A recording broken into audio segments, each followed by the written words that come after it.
अस्सलाम वालेकुम मेरे प्यारे बच्चों, आप लोग कैसे हैं? मैं एमडी नूर, आपका आपका प्यारा टीचर। तो आप लोग से यही बात बोलना चाहते हैं कि आप लोग इस वीडियो को ज़्यादा से ज़्यादा शेयर करें और लाइक करें, सब्सक्राइब करें, क्योंकि इससे आप लोग इस जो वीडियो हम जो अभी यूट्यूब चैनल खोले हैं, ये हम यूट्यूब चैनल इसलिए खोले हैं कि आप लोग के लिए खोले हैं, क्योंकि हर बच्चा मैट्रिक का एग्जाम देता है, हर बच्चा इंटर का एग्जाम देता है। मैट्रिक का एग्जाम में सबसे ज्यादा जो कठिनाई का सामना करना पड़ता है वो होता है मैथ का ऑब्जेक्टिव, क्योंकि मैथ ही ऐसा सब्जेक्ट है कि बच्चों को सताता है। मैथ ही ऐसा सब्जेक्ट कि बच्चा के दिमाग में बहुत कम ही बैठता है। इसलिए हम आप लोग से चाहते हैं कि इस वीडियो को, जो भी हम वीडियो बनाते हैं मैथ का, उसको अच्छे से समझें, क्योंकि कोई भी क्वेश्चन को अच्छे से समझेंगे डायरेक्ट दिमाग में जाकर बैठ जाएगा। जो हम मैथ समझाते हैं उस मैथ को समझें। नंबर 1, निम्न में कौन परिमेय संख्या है? परिमेय संख्या और अपरिमेय संख्या को हम कैसे पहचानेंगे? देखिए, जैसे √3 जो रूट से बाहर हो जाए उसे अपरिमेय संख्या कहते हैं। जैसे जो रूट से बाहर, जैसे परिमेय संख्या है, जो रूट के अंदर उसे अपरिमेय संख्या कहते हैं। जैसे √3 क्या है? एक √3 एक अपरिमेय संख्या है। जैसे यहाँ पे भी मैं 2√2 बटे √2, तो √2 काट देंगे, बचेगा क्या? 2। तो किसमें आएगा? परिमेय संख्या। जैसे सी में क्या? 4 + √5, जो देखिए √5 रूट से बाहर नहीं निकलेगा, और √6 ये भी बाहर नहीं, इसलिए इसका ऑप्शन बी। नंबर 2 देखिए, जीरो कौन सी संख्या है? जीरो कौन सी संख्या है? जीरो कौन सी संख्या है? अपरिमेय संख्या, परिमेय संख्या, दोनों प्राकृतिक संख्या। तो हमको परिमेय अपरिमेय क्या बोले आप लोग को? पहले इससे पहले क्या बोले कि जो रूट से बाहर निकल जाए उसे कहते हैं परिमेय, जो रूट के अंदर उसे बोले अपरिमेय। क्या रूट में नहीं है जीरो, इसलिए जीरो को क्या करेंगे? परिमेय संख्या, ऑप्शन बी। नंबर सी देखिए, नंबर 3, 18 और 72 का मौसो होगा। मौसो कैसे निकालेंगे? देखिए, 18 और 72 का क्या करेंगे? मौसो निकालेंगे। 18 का पढ़ा पड़ेगा 36, 18 चौके 72, तो यहाँ कर दिया, यहाँ भी कर दिया। तो मौसो जो होता है, मौसो का जो पहला ही अक्षर होता है जिससे हम भाग करते हैं, उसी का वो आंसर होता है। जैसे 18, इसका ऑप्शन क्या हो? 18 कहाँ पे है? Option A. नंबर 4, निम्न में कौन अभाज्य संख्या है? अभाज्य संख्या वैसी संख्या को कहते हैं जो अपने आप से कटे। जैसे यहाँ देखेंगे जो 2 से 3 से नहीं कटे, जैसे 15, 3 × 5 = 15, 23 ये 1 से और अपने आप से करता है, और 12 3 चौके 12 या फिर 4 × 12, यहाँ 75, 25 से 75 या 15 × 5 = 75, इसी तरह 15 × 5 = 75। तो इसका ऑप्शन क्या होगा? Option B. नंबर 5 देखेंगे, निम्न में कौन अभाज्य संख्या? भाज्य संख्या किसे बोलते हैं, किसे कहते हैं? जो कट जाए, जो पूरी तरह से कट जाए। जैसे नंबर 1 देखिए 29 ये अभाज्य संख्या में, और नंबर बी है 31, ये भी अभाज्य संख्या में। नंबर सी 41, ये भी अभाज्य संख्या में। नंबर 15 जो है, नंबर डी जो है ऑप्शन, उसका ऑप्शन 15 है। 15 3 × 5 = 15 या फिर 5 × 15, इसलिए इसका ऑप्शन डी। नंबर 6 देखिए, √20 का परिमेय गुणांक है। ये वेरी वेरी इंपोर्टेंट क्वेश्चन है, क्योंकि ये क्वेश्चन कभी पूछा जाता है √20, पूछा जाता है √12, तो हम इसको कैसे सॉल्व करेंगे? 20 का सबसे पहले क्या करेंगे? अभाज्य संख्या, एलसीएम करेंगे। 2 × 1 = 2, 0, 2 × 5 = 10, जिसका जोड़ा लग जाए। देखो मेरे प्यारे बच्चों, यहाँ भी तो 2 मिल रहे हैं, और यहाँ 5 के साथ कुछ नहीं है, 5 अकेले है। इसलिए जब भी 5 अकेले रहेगा तो हमको समझना है कि ये किसमें? रूट में। हमको हमेशा रूट में आंसर लेना है, इसलिए ऑप्शन इसका क्या होगा? √5। क्यों? इसका जोड़ा नहीं लगेगा, इसका जोड़ा लगेगा, इसका जोड़ा नहीं लगेगा, जिसका जोड़ा नहीं लगेगा वही आंसर, इसलिए ऑप्शन सी। नंबर 7, 234 का अभाज्य गुणनखंड में 3 का घातांक है। 234 का क्या करना है? अभाज्य गुणनखंड होता है, एलसीएम करना है। उसके बाद 234 का क्या करना है? एलसीएम करना है। 2 × 1 = 2, 2 × 1 = 2, दूसरा 14,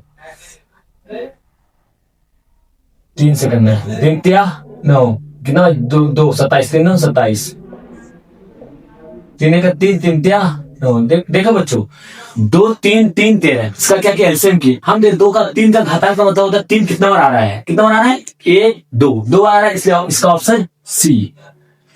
नंबर 8, 144 के अभाज्य गुणनखंड में 2 का घातांक है। यहाँ बोला 3, यहाँ बोला है 2। क्या करना है हमको? 144 का एलसीएम करना है। एलसीएम करने के बाद देखना है 2 कितना बार आ रहा है। 72 × 144, 36 दूनी 72, 18 दूनी 36, 2 × 9 = 18, 3 × 3 = 9। देखो बच्चों, क्या बोला? 2 का घातांक है। 2 कितना बना रहा है? 1 2 3 4, 4 बना है, इसलिए इसका ऑप्शन सी। अब देखो 9 नंबर क्वेश्चन देखो, 3, 5, 4, 3, 2, 3, 1, 3 का बहुलक है। बहुलक किसे कहते हैं? जो सबसे ज्यादा बार आता है, मतलब जो अधिक बार आता है। क्या क्या? 3 कितना बार आ रहा है? 1 2 3, क्या सबसे अधिक बार 3 आया, क्योंकि 5 कितना मरतबा है, एक ही मरतबा है। 4 कितना मरतबा है, एक ही मरतबा, इसलिए 3 सबसे ज्यादा है, इसलिए ऑप्शन डी। नंबर 10 क्वेश्चन, बिंदु 2,3 की दूरी मूल बिंदु से होगी। इसको कैसे सॉल्व करेंगे? इसके लिए सबको सबसे अच्छा हमको फॉर्मूला याद करना पड़ेगा। हमको चाहिए फॉर्मूला याद। जैसे फॉर्मूला इसके लिए चाहिए हमको x का स्क्वायर प्लस y का स्क्वायर। देखो बच्चों, इसको बोलते हैं x, इसको बोलते हैं y। पहला को क्या बोलते हैं x, दूसरे को बोलते हैं y। x का मान कितना है 2 और y का मान 3। इसमें क्या करेंगे, x की जगह 2 का स्क्वायर प्लस y की जगह 3 का स्क्वायर, इसके अंदर रूट के अंदर रहेगा। 2 का स्क्वायर कितना होता है 4 होता है, प्लस 3 का स्क्वायर कितना होता है 9 होता है। अगर इसको जोड़ेंगे तो 4 + 9 को 13 होगा, इसलिए इसका आंसर 13। देखो बच्चों, ऑप्शन इसका कहां मिल रहा है 10 का यहाँ पे, क्योंकि 13 रूट से बाहर नहीं होता है। नंबर 11 नंबर क्वेश्चन देखो बच्चों, बिंदु 4,3 किस पाद में स्थित है, किस पाद में है? तो होता है प्रथम पाद, द्वितीय पाद, तृतीय, चतुर्थ। अब इसका हम आंसर कैसे निकालेंगे? जैसे प्लस प्लस को बोलते हैं प्रथम पाद, माइनस प्लस को बोलते हैं द्वितीय पाद, माइनस माइनस को बोलते हैं तृतीय पाद, प्लस माइनस को बोलते हैं चतुर्थ पाद, इसलिए ऑप्शन इसका ए है। 12 नंबर क्वेश्चन, असंभव घटना की प्रायिकता होती है। असंभव मतलब जो हमसे घटना नहीं हुआ है उसको क्या बोलेंगे? असंभव घटना हुई।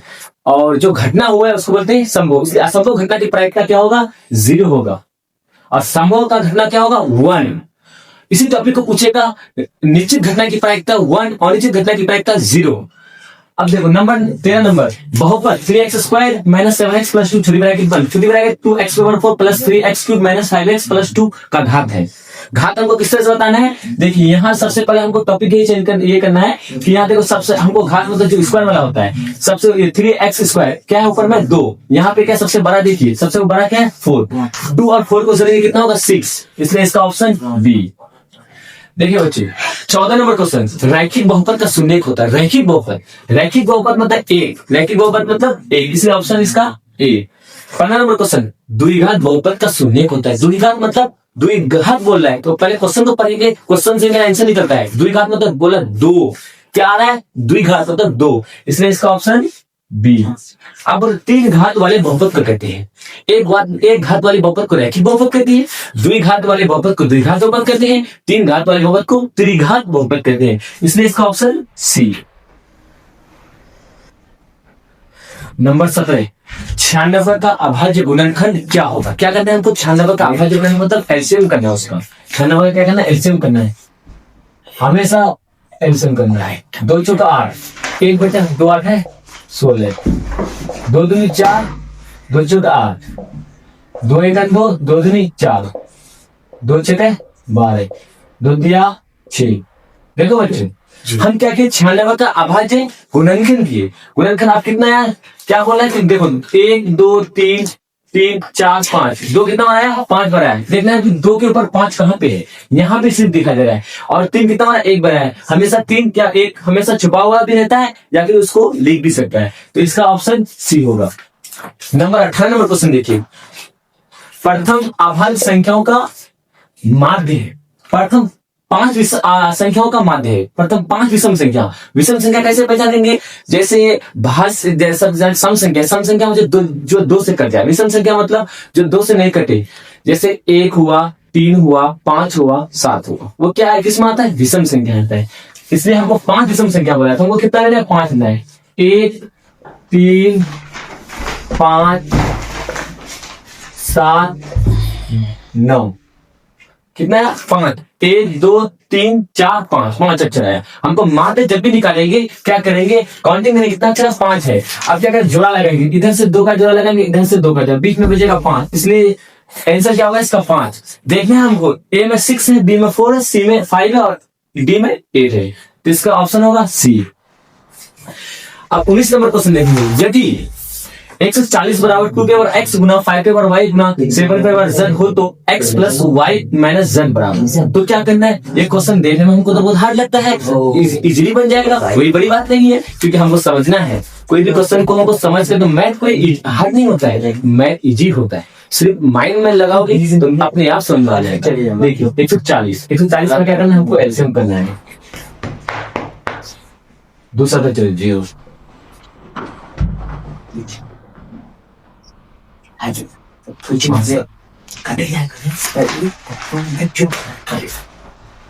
देखो बच्चों 140 का क्या की हम अभाज्य गुणनखंड की।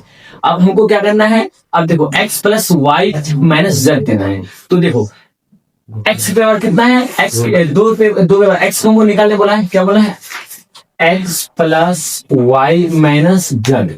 तो x दो कितना हो रहा है, 2 बार, इसलिए क्या है 2 लिखेंगे, प्लस y कितना हो रहा है 1 बार, इसलिए 1 लिखेंगे, माइनस का चिन्ह है माइनस देंगे, प्लस माइनस का चिन्ह देख के ही काम करेंगे। 7 कितना हो रहा है 1 बार, इस 1 लिखेंगे।